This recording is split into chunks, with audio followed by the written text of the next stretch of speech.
Hi there, and welcome back to Leanne Reads, the channel where we share powerful insights and unforgettable characters. Then this is the video you don't want to miss.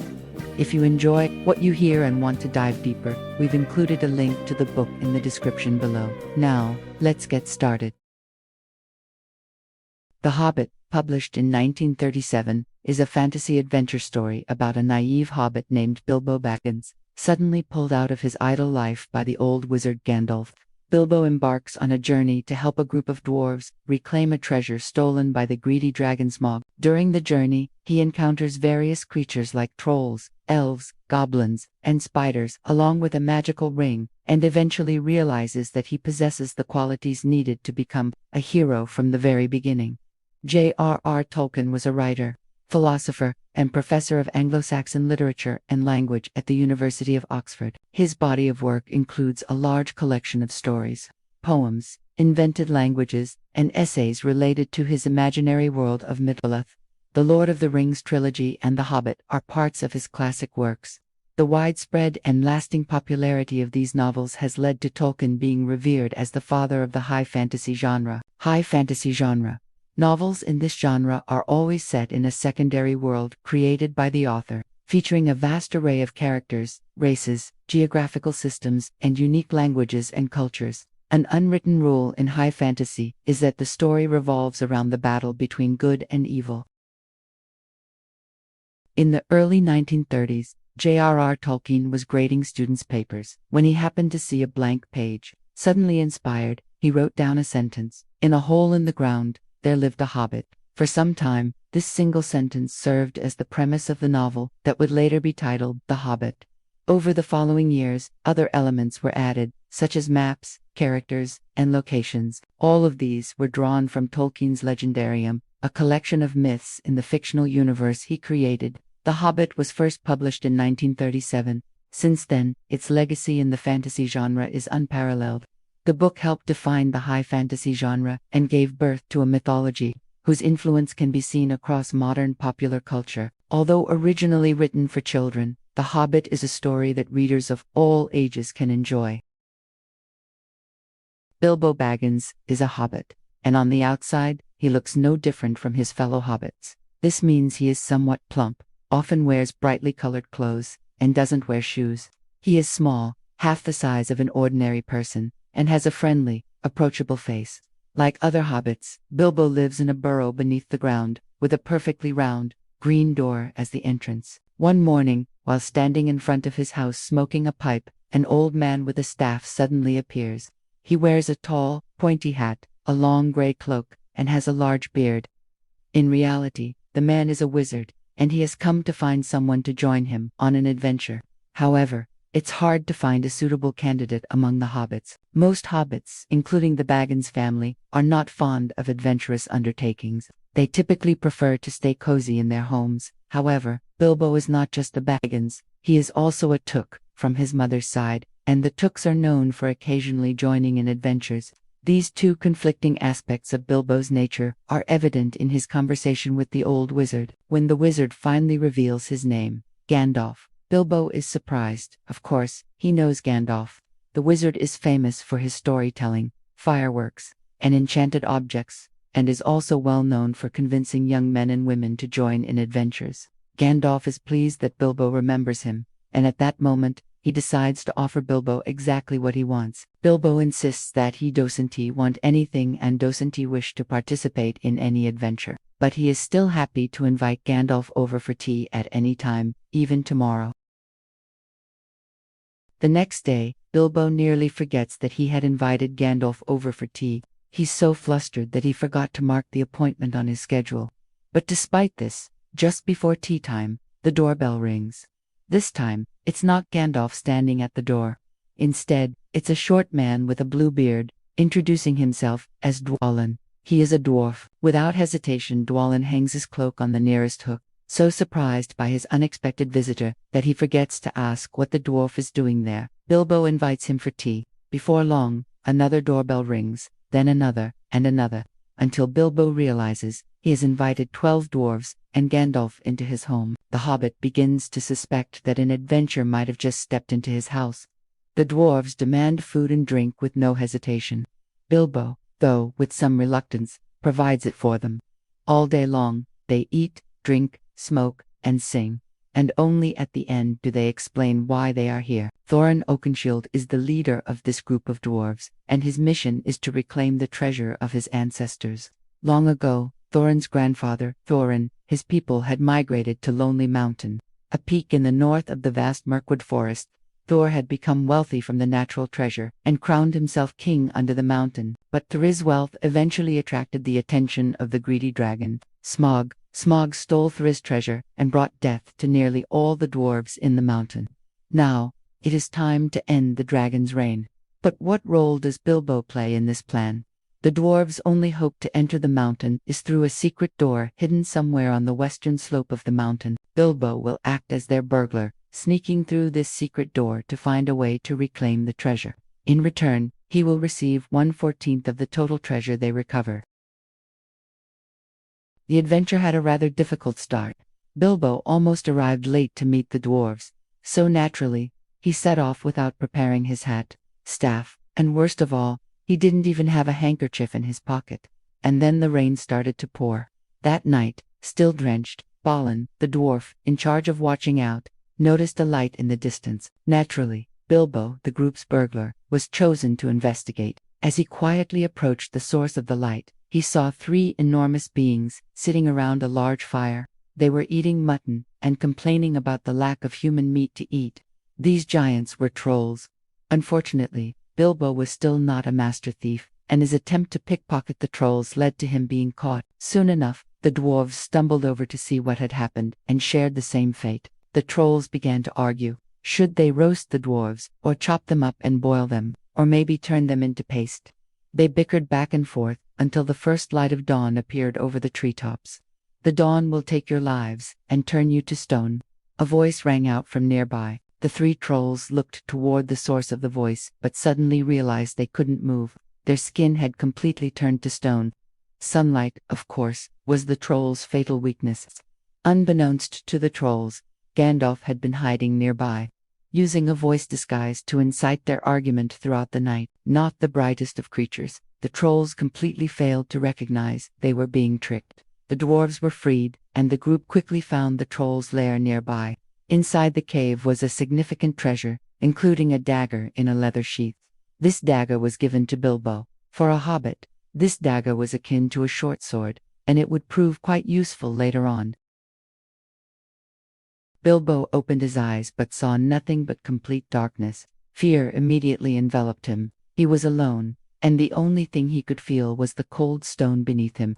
The dwarves had been captured by goblins and imprisoned in a cave, and Bilbo had been separated from the group. Bilbo slowly crawled forward, groping around until he touched something, a tiny, cold metal ring. Almost without thinking, he picked it up and tucked it into his pocket. With the light from his magic sword, Bilbo cautiously moved forward until he stumbled into a cold, icy pool at his feet. Unsure whether to proceed, he hesitated, and quickly came face to face with a strange creature that had lived in the darkness for a long time. The creature was small, with large pale eyes bulging from its gaunt face. Its name was Gollum. Wanting to buy time and lure Bilbo out, Gollum challenged him to a riddle game. Bilbo agreed, though he felt uneasy, as he also wanted to learn more about Gollum. The 2 exchanged riddles in the dark, neither one losing in questioning or answering, until it was Bilbo's turn. As he tried to think of a riddle, he absent-mindedly asked, "What do I have in my pocket?" Gollum, convinced that this was Bilbo's riddle, answered incorrectly, causing it to become highly agitated. It returned to its lair, searching for its most treasured possession, a golden ring that could make its wearer invisible. But the ring had disappeared long ago. Immediately Gollum realized where the ring was, and it began chasing after Bilbo, who was now running to escape. Curious about the nature of the ring, Bilbo reached into his left pocket, and the ring slid onto his finger. He tried to run faster but tripped over a snag on the floor. Before Bilbo could react, Gollum jumped on him. But instead of stopping, the creature kept running forward, cursing and whispering. Bilbo suddenly realized the ring had magical powers. Carefully, he followed Gollum, who unknowingly led him to the back exit, hoping to catch him. Knowing this was his only escape, Bilbo leaped over Gollum and crawled through the door, the sound of Gollum's blood-curdling scream echoing behind him. The edge of Mirkwood was filled with giant, gnarled trees, their twisted branches stretching out and dark, long leaves hanging down. The group had reached the forest after escaping the goblin stronghold. Aided by a shape-shifting skin changer named Bowen provided them with supplies for their journey, along with an important piece of advice. Once they entered Mirkwood, they must not stray from the path, no matter what happens. But one night, after days of exhausting travel through the dense and suffocating forest, Bombor, one of the dwarves, had a strange dream. He dreamed of a forest lit by torches and lanterns hanging from the trees. There was a great feast, filled with singing, and a king of the forest. Bombor's description was so enticing that the group immediately decided to leave the path and venture into the forest. In the end, the group became separated, and in the darkness, Bilbo felt something touch him, a thick, sticky thread wrapped around his left hand. He tried to move, but his efforts were in vain. His legs were also bound by similar threads, and he fell. Then, he saw a giant spider with hairy legs, trying to ensnare him with its webs. Bilbo struggled with his hands against the spider, but then he remembered his sword. The sword caused the spider to jump back, giving Bilbo enough time to free his legs. Finally, Bilbo lunged forward and drove the sword straight between the spider's eyes. It flipped over, twitching and thrashing its legs. Bilbo struck again, killing it. Just like when he discovered the magic ring, killing the giant spider marked another turning point for Bilbo Baggins. He had killed it without any help from Gandalf, the dwarves, or anyone else. Suddenly, he felt stronger and bolder. He wiped the blood from the sword on the grass. In that moment, he named his sword Sting. After escaping, Bilbo found the other dwarves with the help of the magic ring. He had led the spiders away and used Sting to fight them off, until the spiders retreated in fear. However, one dwarf was missing, Thorin. The others were unaware that Thorin had been captured by the Wood Elves long before the group was attacked by the spiders. Soon after, the elves found and captured the rest of the dwarves, but Bilbo remained safe, using his magic ring. Bilbo cautiously followed the elves as they led the dwarves deeper into the forest, into their palace, and placed each of them into individual cells. Though the elves were not evil, they did not trust strangers, especially dwarves. For a long and weary time, Bilbo hid inside the palace, never removing the ring, and barely sleeping. After a week or two, he learned where each dwarf was imprisoned, even Thorin. Then, he began to devise a plan. One night, 2 elven guards were drinking in a tunnel beneath the palace. Luck favored Bilbo, for the wine was particularly strong and potent. The guards quickly nodded off to sleep. Bilbo stole their keys and used them to unlock the cells of his friends. Once all the dwarves had gathered, Bilbo led them back through the tunnel, as he had discovered a second secret entrance to the palace. There was a trapdoor that led to a river. The elves used this trapdoor to throw empty barrels into the river, which they would later collect and refill with wine. Bilbo began stuffing the dwarves into the empty barrels.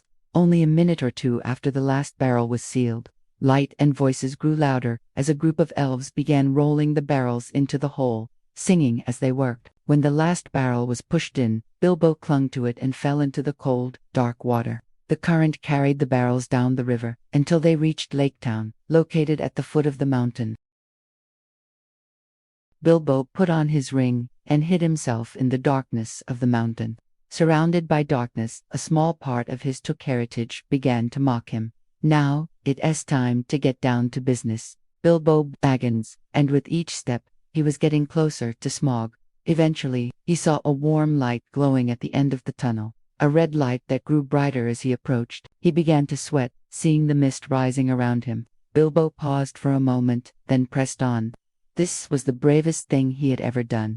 At the end of the tunnel was the deepest, darkest chamber of the ancient dwarves, and inside that chamber was Smaug.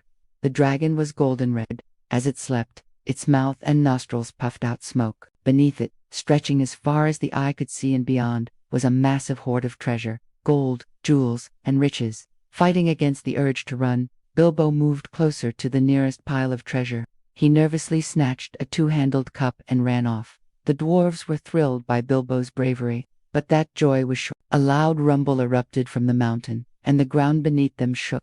Smaug had discovered the stolen cup and was furious. It flew out of the mountain, its wings beating the air as it blasted the mountain's stone floor with fire and hot breath. The dwarves were lucky to escape its sight, hiding behind a secret door. That night, Bilbo snuck back into Smaug's lair to gather more information. Even with the magic ring, Smaug could still smell the hobbit's presence. The dragon spoke, greeting Bilbo, and the two exchanged challenging words while Smaug searched the room. Finally, Bilbo saw what he had been searching for.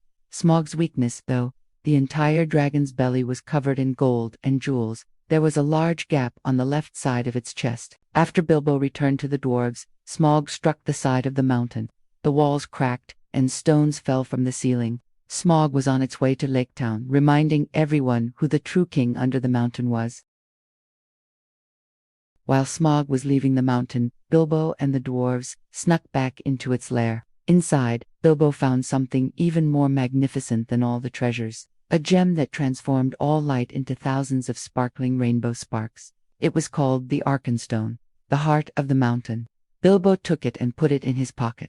Meanwhile, Smaug had set Lake Town ablaze. However, it was defeated by a grim-faced archer named Bard, a descendant of one of the region's heroes. News of Smaug's death spread throughout the neighboring areas. The Elven King recalled the legend of Thoris' treasure, and began assembling an army to march toward the mountain. Meanwhile, ever since Smaug's departure, Thorin had been consumed by greed, spending hours sitting on the pile of treasure. His greed made him cold-hearted, and he refused Bard, the dragon's lair, when he came asking for a share of the treasure. Though loyal to his friends, Bilbo wanted to avoid the war. One night, he snuck into the Elves' camp, who had allied with Bard. Bilbo gave them the Arkenstone, hoping it would be a powerful bargaining tool to resolve the conflict without bloodshed. But the plan failed. When Thorin discovered the betrayal, he expelled Bilbo from the mountain. Before the dwarves, elves, and Bard could begin their war, another army joined the battle, the goblins riding wargs. This marked the beginning of the Battle of Five Armies. On one side were the goblins and wargs, and on the other, the elves, men, and dwarves. Since goblins were hated by all other races, the conflicts between the other armies were suddenly forgotten. The battle was fierce, with heavy casualties on both sides. In the end, many goblins perished. But the men, dwarves, and elves also suffered significant losses. By this time, another army joined the fight. The Great Eagles. They came to help destroy the hated goblins. But before Bilbo could witness this, a stone suddenly struck his helmet, and he fell to the ground unconscious. Finally, when Bilbo woke up after the Battle of Five Armies, he was taken by a messenger to the dwarves' tent. Inside, Thorin lay on his deathbed. Before he passed away, Thorin bid Bilbo farewell and told him that he wished to part as friends. He told Bilbo that there was more good within him than Bilbo had ever known, a blend of courage and wisdom in perfect harmony. He said the world would be a much better place if people valued food, encouragement, and songs over gold, silver, and jewels. After that, Thorin died, and Bilbo wept. Thorin was buried deep beneath the mountain. Bard placed the Arkenstone on Thorin's chest, and it would remain there until the mountain collapsed. Finally, it was time for Bilbo to return home. He went back with 2 chests full of gold and silver, along with all the memories of his great adventure. And, of course, there was still the ring. The Hobbit is a captivating tale of adventure and personal growth that explores the hero's journey through the eyes of Bilbo Baggins, an unassuming hobbit who is thrust into a world of peril, magic, and heroism. Initially, Bilbo is content in his quiet, rural life, preferring the comfort of his home to the chaos of adventure. However, his encounter with Gandalf the Wizard and the dwarves leads him to embark on a journey that would change him forever. What stands out in The Hobbit is the transformation of Bilbo from a reluctant participant to a true hero. Through trials with trolls, goblins, giant spiders, and the treacherous dragon Smaug, Bilbo learns courage, resourcefulness, and wisdom. His growth is both internal and external, and his evolution into a leader mirrors the themes of personal discovery that are often found in the best stories of heroism. The underlying message of the book resonates deeply with readers of all ages. Bilbo's journey teaches us that greatness often lies in the most unexpected places, and that the courage to face the unknown can reveal hidden strengths within. Tolkien's ability to create a detailed, immersive world with its own history, languages, and creatures makes Middle-earth feel as though it could be real, allowing readers to lose themselves in the narrative. One of the most poignant moments is Bilbo's encounter with Gollum and the discovery of the One Ring. While Bilbo's acquisition of the ring is an accident, it sets the stage for the epic conflict in The Lord of the Rings. This moment also shows how seemingly small decisions can have far-reaching consequences, a theme that Tolkien explores in depth throughout his work. The book also touches on themes of greed, friendship, and the value of home. Thorin Oakenshield's tragic arc serves as a reminder of how greed can corrupt even the noblest hearts, while Bilbo's return to the Shire emphasizes the importance of home and belonging, despite the allure of gold and treasure. In conclusion, The Hobbit is not only an adventure story but also a meditation on courage, transformation, and the balance between comfort and the unknown. Tolkien's rich world building, deep moral lessons, and memorable characters make this book a timeless classic that continues to inspire readers around the world. Thank you for listening to this summary of The Hobbit. This content was produced by Lean Reads. To support the author and learn more about the book, you can purchase the book in the description below. Wishing you a delightful reading experience.